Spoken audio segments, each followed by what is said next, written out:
Greetings from Kindergarten at Bethesda, in the mighty name of our Lord and Savior Jesus Christ. Dear sisters and brothers, യേശുക്രിസ്തുവിൻ്റെ ഉയർപ്പിന് ശേഷമുള്ള 6ാമത്തെ ഞായറാഴ്ചയാണ് ഇന്ന്. ഈ ഞായറാഴ്ചയ്ക്ക് മറ്റൊരു പ്രത്യേകത കൂടിയുണ്ട്. ഇന്ന് വിദ്യാർത്ഥി ഞായറായി സഭ ആചരിക്കുന്നു. Students Sunday.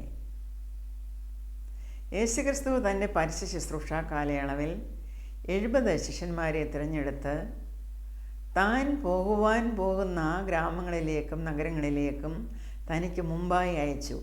അവർ പോയി അവിടെയെല്ലാം ജനങ്ങളോട് ദൈവരാജ്യത്തെപ്പറ്റി പ്രസംഗിക്കുകയും അവരുടെ ഇടയിൽ അനേക വീര്യപ്രവർത്തികൾ ചെയ്യുകയും മറ്റും ചെയ്തു. ജനമൊക്കെയും വിശ്വസിച്ചു. അതിനുശേഷമാണ് യേശുക്രിസ്തു ആ പ്രദേശങ്ങളിലേക്ക് പോകുന്നത്.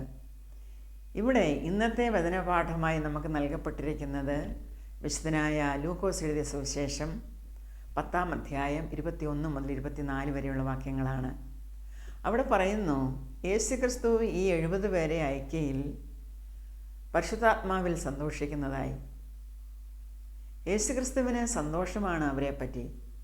ഈരണ്ടായി അവരെ അയക്കുകയാണ്. എന്തിനാണ് യേശുക്രിസ്തു അവരിൽ സന്തോഷിച്ചത് എന്ന് നാം തുടർന്ന് പഠിക്കും. നമുക്ക് വായിക്കാം ആ വചനഭാഗം. ആ നാഴികയിൽ യേശു പരിശുദ്ധാത്മാവിൽ ആനന്ദിച്ച് പറഞ്ഞത്, പിതാവേ, സ്വർഗത്തിനും ഭൂമിക്കും കർത്താവായുള്ളവേ, നീ ഇവ ജ്ഞാനികൾക്കും വിവേകികൾക്കും മറച്ച് ശിശുക്കൾക്ക് വെളിപ്പെടുത്തിയത് കൊണ്ട് ഞാൻ നിന്നെ വാഴ്ത്തുന്നു. അതേ പിതാവേ, ഇങ്ങനെ നിനക്ക് പ്രസാദം തോന്നിയല്ലോ. എൻ്റെ പിതാവ് സകലവും എങ്കിൽ പരമേൽപ്പിച്ചിരിക്കുന്നു. പുത്രൻ ഇന്നവനെന്ന് പിതാവല്ലാതെ ആരും അറിയുന്നില്ല. പിതാവ് ഇന്നവനെന്ന് പുത്രനും പുത്രൻ വെളിപ്പെടുത്തി കൊടുപ്പാൻ ഇച്ഛിക്കുന്നവനുമല്ലാതെ ആരും അറിയുന്നതുമില്ല. പിന്നെ യേശു ശിഷ്യന്മാരുടെ നേരെ തിരിഞ്ഞ്, നിങ്ങൾ കാണുന്നതിനെ കാണുന്ന കണ്ണ് ഭാഗ്യമുള്ളത്. നിങ്ങൾ കാണുന്നതിനെ കാണുവാൻ ഏറിയ പ്രവാചകന്മാരും രാജാക്കന്മാരും ഇച്ഛിച്ചിട്ടും കണ്ടില്ല. നിങ്ങൾ കേൾക്കുന്നതിനെ കേൾപ്പാൻ ഇച്ഛിച്ചിട്ടും കേട്ടില്ല എന്ന് ഞാൻ നിങ്ങളോട് പറയുന്നു.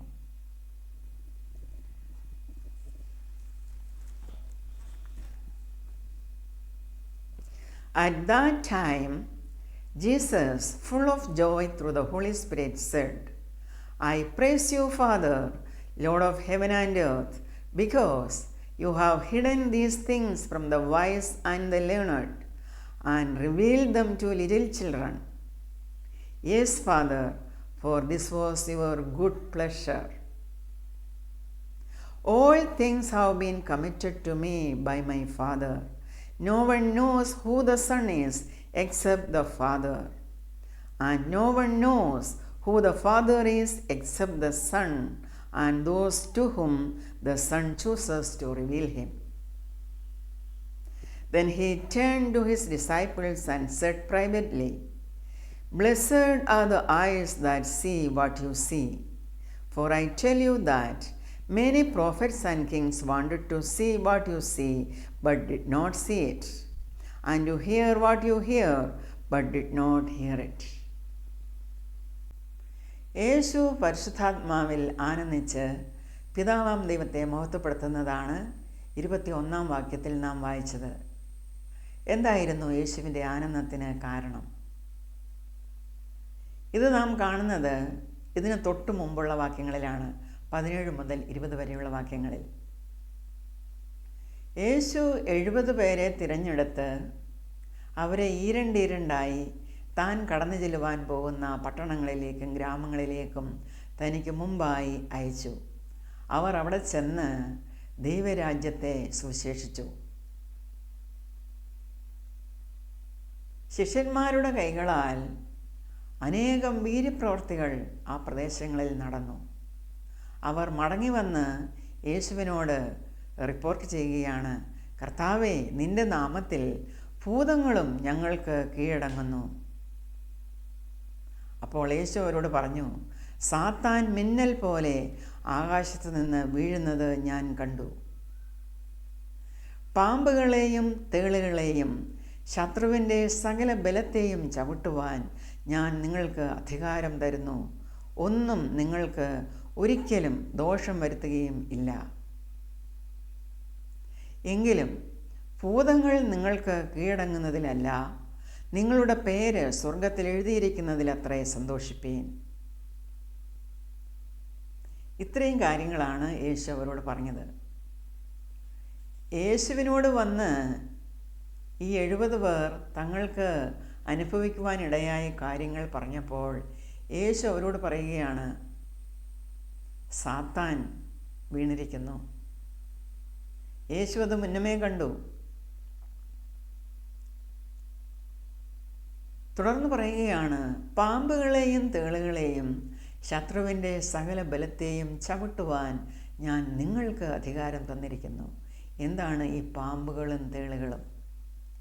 സെർപ്പൻസ് ആൻഡ് സ്കോർപ്പിയൻസ്. ഇത് ശത്രുവായ സാത്താൻ്റെ ശക്തിയെയാണ് കുറിക്കുന്നത്. The powers of the enemy Satan. ഈ സെർപ്പൻറ്റ് അഥവാ സർപ്പം എന്നത് ചതിയുടെ സിമ്പലാണ്, വഞ്ചനയുടെ സിമ്പൽ. നമുക്കറിയാം, സർപ്പം ഹൗവായെ വഞ്ചിച്ചു എന്ന് നാം ഉൽപ്പത്തി പുസ്തകത്തിൽ വായിക്കുന്നു. വഞ്ചനയുടെയും ചതിയുടെയും പ്രതീകമാണ് ഈ സർപ്പം അഥവാ സെർപ്പൻസ്. അതുപോലെ scorpion is A symbol of terror, torment and punishment. ഒരു തേള് കുത്തുമ്പോൾ എങ്ങനെയാണോ അനുഭവം, അതേ അനുഭവമാണ് ഈ ശത്രുവായ സാത്താൻ ജനങ്ങൾക്ക് കൊടുക്കുന്നത്. നിങ്ങളെ ഭയപ്പെടുത്തുന്ന, ഉപദ്രവിക്കുന്ന, പീഡനങ്ങൾ തരുന്ന പൈശാചികൻ്റെ സൂചനയാണ് ഈ തേളുകൾ, സ്കോർപ്പിയൻ. അതുകൊണ്ടാണ് യേശു അവരോട് പറഞ്ഞത്, പാമ്പുകളെയും തേളുകളെയും ശത്രുവിൻ്റെ സകല ബലത്തെയും. ശത്രുവായ സാത്താൻ നിങ്ങളെ ചതിക്കും, നിങ്ങളെ വഞ്ചിക്കും, നിങ്ങളെ അവൻ ഭയപ്പെടുത്തും, പേടിപ്പിക്കും, നിങ്ങളെ ഉപദ്രവിക്കും, ശിക്ഷിക്കും, നിങ്ങൾക്ക് ടോർമെൻസ് തരും.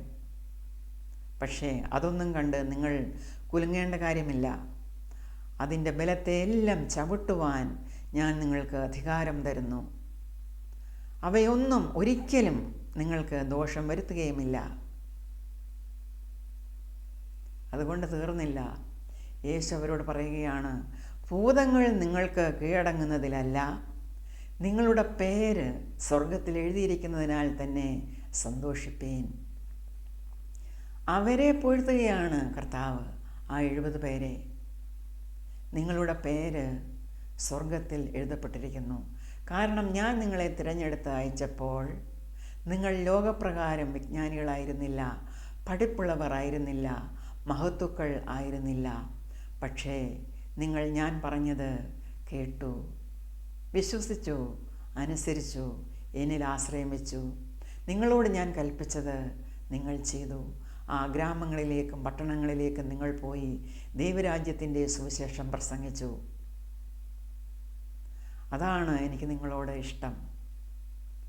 നിങ്ങൾ സന്തോഷിക്കുക, കാരണം നിങ്ങളുടെ പേര് സ്വർഗത്തിൽ എഴുതപ്പെട്ടിരിക്കുന്നു. ഇവിടെ യേശുക്രിസ്തു പരിശുദ്ധാത്മാവിൽ നിറഞ്ഞ് ആനന്ദിച്ച് പിതാവാം ദൈവത്തെ മഹത്വപ്പെടുത്തുന്നു. This is a prayer of thanks to God. എന്താണ് യേശു പ്രാർത്ഥിച്ചത്? Father, Lord of heaven and earth, I thank you because you have shown to the unlearned what you have hidden from the wise and the learned. Yes, Father, this was how you were pleased to have it happen. അതേ പിതാവേ, ഇങ്ങനെ നിനക്ക് പ്രസാദം തോന്നിയല്ലോ. ഇത് ദൈവത്തിൻ്റെ ഇഷ്ടമാണ്. ആ 70 പേർ ലോകപ്രകാരം വിജ്ഞാനികളായിരുന്നില്ല, പഠിപ്പുള്ളവർ ആയിരുന്നില്ല, മഹത്തുക്കൾ ആയിരുന്നില്ല. പക്ഷേ യേശുക്രിസ്തു പറഞ്ഞത് അവർ അനുസരിച്ചു. യേശുക്രിസ്തുവിൻ്റെ കൽപ്പന അവർ ശിരസാവഹിച്ചു. യേശുക്രിസ്തു പോകേണ്ടിയിരുന്ന ഗ്രാമങ്ങളിലേക്കും പട്ടണങ്ങളിലേക്കും ചെന്ന് അവർ ദൈവരാജ്യം പ്രഘോഷിച്ചു. യേശുക്രിസ്തുവിന് ഇങ്ങനെയുള്ളവരോടാണ് പ്രസാദം തോന്നുന്നത്. കാരണം അവർക്കറിയാം അവർ ബലഹീനരാണ്, അവർ എളിയവരാണ്. എല്ലാത്തിനും അവർക്ക് ദൈവത്തിൻ്റെ കൃപ വേണം. ദൈവത്തിൻ്റെ കൃപ കൂടുതൽ കൂടുതൽ അവർക്ക് ആവശ്യമാണ്. അവർ അതിനാൽ ദൈവത്തെ കൂടുതൽ വിശ്വസിക്കുന്നു. ദൈവത്തിലുള്ള വിശ്വാസം അവർക്ക് കൂടിക്കൂടി വരുന്നു. അവർ ദൈവത്തെ വാഞ്ചിക്കുന്നവരാണ്, ആഗ്രഹിക്കുന്നവരാണ്. അങ്ങനെയുള്ളവർക്ക് ദൈവത്തിൻ്റെ മഹാത്ഭുതങ്ങൾ കാണുവാൻ തക്കവണ്ണം ദൈവം ഇടയാക്കുന്നു. അവരുടെ കണ്ണുകളെ ദൈവം തുറക്കുന്നു. ഇവിടെ നാം വായിച്ചു, ആ 70 പേരുടെ കൈകളാൽ അനേകം അത്ഭുതങ്ങളും അടയാളങ്ങളും ആ പ്രദേശങ്ങളിൽ നടന്നു എന്ന് അവർ തിരികെ വന്ന് യേശുവിന് റിപ്പോർട്ട് കൊടുക്കുകയാണ്. പ്രിയ സഹോദരങ്ങളെ, വിശുദ്ധനായ പൗലോസ് അപ്പോസ്തലൻ കൊരിന്ത്യർക്ക് എഴുതിയ 1-ാം ലേഖനത്തിലും ഇക്കാര്യം തന്നെയാണ് പറയുന്നത്.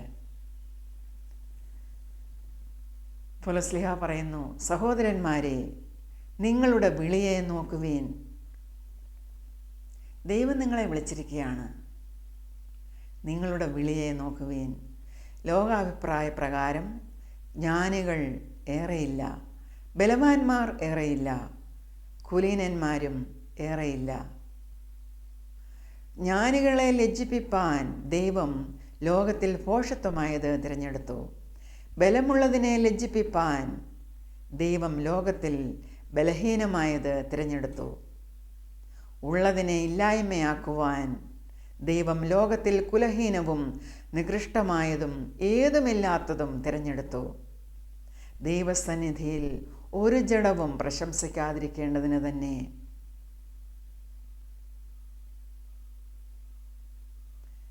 ആരും തങ്ങളിൽ തന്നെ പ്രശംസിക്കരുത്. ഇത് ദൈവത്തിൻ്റെ കൃപയാണ്, ദൈവത്തിൻ്റെ ദാനമാണ്, ദൈവത്തിൻ്റെ പ്രസാദമാണ്. അത് നിങ്ങൾ മനസ്സിലാക്കണം. നിങ്ങളോ അവനാൽ ക്രിസ്തുയേശുവിലിരിക്കുന്നു.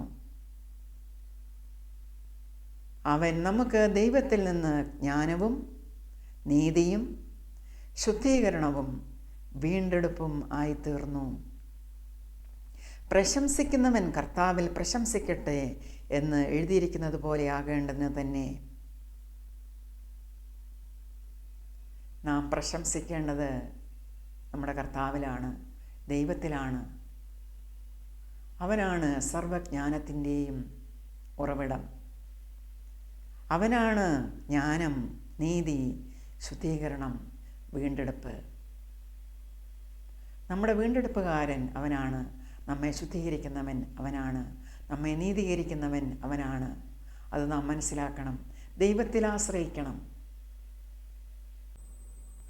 These 70 disciples had greater trust and greater faith in God. യേശുക്രിസ്തു അവരോട് തുടർന്ന് പറയുന്നു, എൻ്റെ പിതാവ് സകലവും എങ്കൽ പരമേൽപ്പിച്ചിരിക്കുന്നു. പുത്രൻ ആരാണ് എന്ന് പിതാവല്ലാതെ ആരും അറിയുന്നില്ല. പിതാവ് ആരാണ് എന്ന് പുത്രനും പുത്രൻ വെളിപ്പെടുത്തി കൊടുപ്പാൻ ഇച്ഛിക്കുന്നവനുമല്ലാതെ ആരും അറിയുന്നില്ല. ഇവിടെ ദൈവത്വത്തിലെ ത്രിയേകത്വമാണ് പരാമർശിക്കപ്പെട്ടിരിക്കുന്നത്. പിതാവാം ദൈവം, പുത്രനാം ദൈവം, പരിശുദ്ധാത്മാവാം ദൈവം. ഈ 3 വ്യക്തികൾ എങ്ങനെയാണ് സാരാംശത്തിൽ, നിത്യതയിൽ, ശക്തി, അധികാരങ്ങളിൽ, സ്നേഹത്തിൽ ഒന്നായിരിക്കുന്നത്, സമന്മാരായിരിക്കുന്നത്? അത് നാം മനസ്സിലാക്കണം. ദൈവത്വത്തിലെ സ്നേഹം, ബഹുമാനം ഇവ മനുഷ്യരാശി കണ്ടുപഠിക്കേണ്ടതാണ്. അതിനായിട്ടാണ് ത്രിത്വം വെളിപ്പെടുത്തപ്പെട്ടിരിക്കുന്നത്. വേഴ്സ് 23 പറയുന്നു, പിന്നെ ശിഷ്യന്മാരുടെ നേരെ തിരിഞ്ഞ്, നിങ്ങൾ കാണുന്നതിനെ കാണുന്ന കണ്ണ് ഭാഗ്യമുള്ളത്. നിങ്ങൾ കാണുന്നതിനെ കാണുവാൻ ഏറിയ പ്രവാചകന്മാരും രാജാക്കന്മാരും ഇച്ഛിച്ചിട്ടും കണ്ടില്ല. നിങ്ങൾ കേൾക്കുന്നതിനെ കേൾപ്പാൻ ഇച്ഛിച്ചിട്ടും കേട്ടില്ല. അത് കാണുവാനും കേൾക്കുവാനുമുള്ള ഭാഗ്യം ലഭിച്ചത് നിങ്ങൾക്കാണ്. ആത്മാവിൽ ദരിദ്രന്മാരായവർക്കാണ് അതിനുള്ള ഭാഗ്യം ലഭിച്ചിരിക്കുന്നത്. ദൈവത്തെ വാഞ്ചിക്കുന്നവർക്കാണ്, ആഗ്രഹിക്കുന്നവർക്കാണ് അതിനുള്ള ഭാഗ്യം ലഭിച്ചിരിക്കുന്നത്. എളിമയുള്ളവർക്കാണ്, എളിയവർക്കാണ് അതിനുള്ള ഭാഗ്യം ലഭിച്ചിരിക്കുന്നത്. ദൈവത്തിൽ ആശ്രയിക്കുന്നവർക്കാണ് അതിനുള്ള ഭാഗ്യം ലഭിച്ചിരിക്കുന്നത്. നാം അതാണ് ഇവിടെ പഠിക്കേണ്ടത്. യേശുക്രിസ്തുവിൻ്റെ ശിഷ്യത്വത്തിലേക്ക് കടന്നു വന്നവർ വിജ്ഞാനികളായിരുന്നില്ല. ഈ ലോകപ്രകാരം അവർ ഭോഷന്മാരായിരുന്നു. അവർ എളിയവരായിരുന്നു. തങ്ങളുടെ ബലഹീനതകളിൽ അവർ ദൈവത്തിൽ കൂടുതൽ ആശ്രയം വച്ചു. അവർ ദൈവത്തെ വിശ്വസിച്ചു. ദൈവത്തിൻ്റെ പ്രവൃത്തികൾ കാണുവാൻ അവർ ആഗ്രഹിച്ചു. ദൈവം അവരുടെ കണ്ണുകളെ തുറന്നു. അവർ പാടുകയാണ്, എൻ കർത്താവേ, നിൻ കരങ്ങൾ നിർമ്മിച്ച ലോകമെല്ലാം എൻ കൺകൾ കാണുകയിൽ. ഇടിമിന്നലുകൾ, താരാഗണങ്ങൾ ഞാൻ കാണുകയിൽ. എൻ ദൈവമേ, നീ എത്ര ഉന്നതൻ. നമുക്ക് പാടാം. Oh Lord my God, when I in awesome wonder consider all the works thy hands have made, I see the stars, I hear the mighty thunder, thy power throughout the universe displayed. Then sings my soul, my Savior God, to thee. How great thou art, how great thou art. Then sings my soul, my Savior God, to thee. How great thou art, how great thou art. When through the woods and forest glades I wander, and hear the birds sing sweetly in the trees. When I look down from lofty mountain grandeur, and hear the brook, and feel the gentle breeze, then sings my soul, my Savior God, to thee. How great thou art, how great thou art. Then sings my soul, my Savior God, to thee.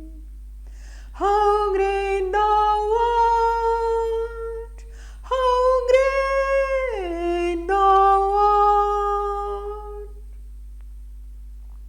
And when I think that God has Son not sparing, send him to die, I scarce can take it in.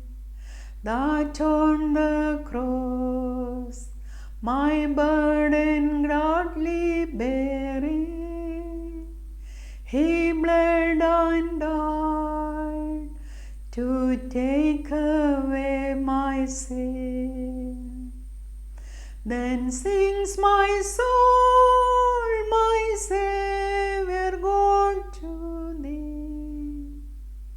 How great thou art, how great thou art. Then sings my soul, my Savior God, to thee. How great thou art, how great thou art. When Christ shall come with shouts of acclaim, transformation, and take me home. What joy shall fill my heart? Then shall I bow in humble adoration, and there proclaim, my God, how great thou art. Then sings my soul, my Saviour God, to thee. How great thou art, how great thou art. Then sings my soul,